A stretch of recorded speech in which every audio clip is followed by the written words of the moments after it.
ত্রয়োদশ জাতীয় সংসদ নির্বাচনের কুমিল্লা ৬ আসনের ধানের শীষের প্রার্থী বিএনপির চেয়ারপারসনের উপদেষ্টা মনিরুল হক চৌধুরীকে বিজয়ী করতে কুমিল্লা মহানগরীর ২১ নং ওয়ার্ডে কুমিল্লা মহানগর যুবদলের আহ্বায়ক কমিটির সদস্য আব্দুল হাই নয়নের উদ্যোগে উঠান বৈঠক অনুষ্ঠিত হয়েছে।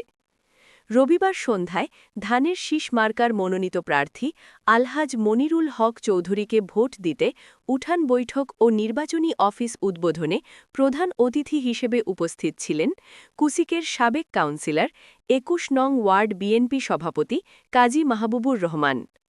প্রধান বক্তা হিসেবে উপস্থিত ছিলেন কুমিল্লা মহানগর যুবদলের সভাপতি ফয়সাল রহমান পাভেল, ২১ নং ওয়ার্ড বিএনপির সাধারণ সম্পাদক শোয়েব আহমেদ জুয়েল, সাবেক মহিলা কাউন্সিলর তাহমিনা আক্তার লিন্ডা, মহানগর বিএনপির নেতা আবুল বাশার, সোহেল মজুমদার, মহানগর যুবদলের যুগ্ম আহ্বায়ক রকিবুল করিম ভিটু, যুবদলের যুগ্ম আহ্বায়ক হুমায়ুন কবির, মহানগর যুবদলের যুগ্ম আহ্বায়ক কালাম সরকার, জেলা স্বেচ্ছাসেবক দলের যুগ্ম আহ্বায়ক জাবের, ২১ নং ওয়ার্ড যুবদলের সাবেক সাধারণ সম্পাদক আবুল হোসেন, কুমিল্লা জেলা ছাত্রদল নেতা আজমির হোসেন শরীফ সরকার, সুলেইমান মুন্সি, ছালাউদ্দিন রকি, যুবদল নেতা এম স্বপন, সাইমন, কাজল সহ আরও অনেকে।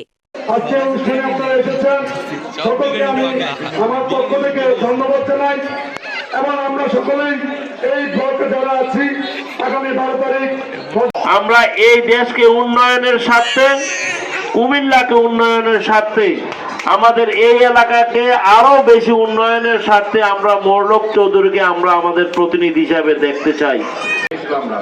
আমরা সবভাবে অর্থনৈতিকভাবে আমরা নির্দেশিত হয়েছি, আমরা স্বাধীনভাবে আমরা কেউ চলাফেরা করতে পারতাম না। ধর্মীয়ভাবে যারা মুসলমান ছিল দাঁড়িয়ে রাখতে চুরি করতে তাদেরকে রাস্তাতে পুলিশ ধরে নিয়ে যেত, নির্যাতন করত। আমরা সবাই অবগত আছি আগামী 12 ফেব্রুয়ারি আমাদের জাতীয় নির্বাচন। এই নির্বাচনে আমাদের যে প্রার্থী জনাব মনিরুল হক চৌধুরী, উনার রাজনৈতিক বর্ণাঢ্য কেরিয়ার বলতে গেলে শেষ করা যাবে না।